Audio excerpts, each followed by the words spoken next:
Having said, we found that even though the average has met and exceeded the objective or the goal, there are differences, said Tanya Clark, a health statistician and epidemiologist with the CDC's National Center for Health Statistics and one of the authors of the report. There are differences at the state level, and there are differences by some socio-demographic factors. If you live in Colorado, there's a decent chance you've exercised today. That state had the highest percentage of adults meeting the guidelines, with 32.5% doing so, according to the report. The District of Columbia and 13 other states also significantly surpassed it. 13 states, most notably Mississippi at just 13.5%, were significantly lower than the national average.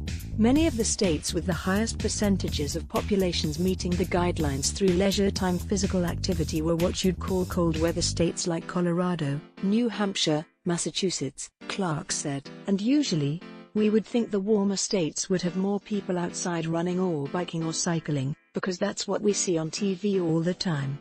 Many of the states that failed to meet the Healthy People 2020 goal were in the Southeast, such as Florida, Georgia, and Alabama. Even though the overall goal was met ahead of time, the report should be inspiration to push forward, Clark said. We have to pause and ask ourselves, are we doing great as a nation?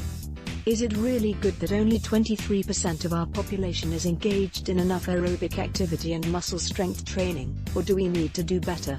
Clark said. When the authors measured the results by gender, an average 28.8% of men met the guidelines. That includes 40.5% of working men in the District of Columbia, compared with 17.5% in South Dakota. Meanwhile, an average 20.9% of women met the guidelines nationally, ranging from 10.5% in Mississippi to 33.6% in Colorado. People in professional and managerial occupations were more likely to meet the federal guidelines for adequate exercise than those in production and related occupations. If you are engaged in a physically demanding job for 8 to 12 hours a day, the last thing you want to do at the end of your workday is go to the gym to work out, Clark explained. The report's authors noted that adults who are physically active at work and exercise in their leisure time are more likely to be in better health than their counterparts who do not.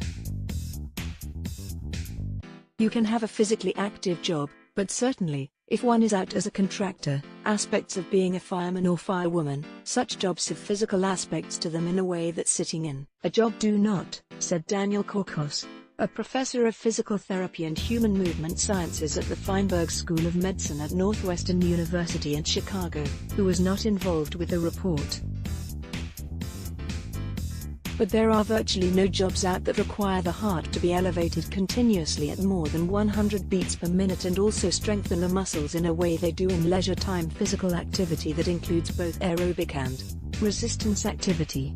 It's imperative for people to find ways to exercise and take ownership of their health if they want to ward off the many illnesses associated with a lack of physical activity, such as hypertension and diabetes, Korkos said.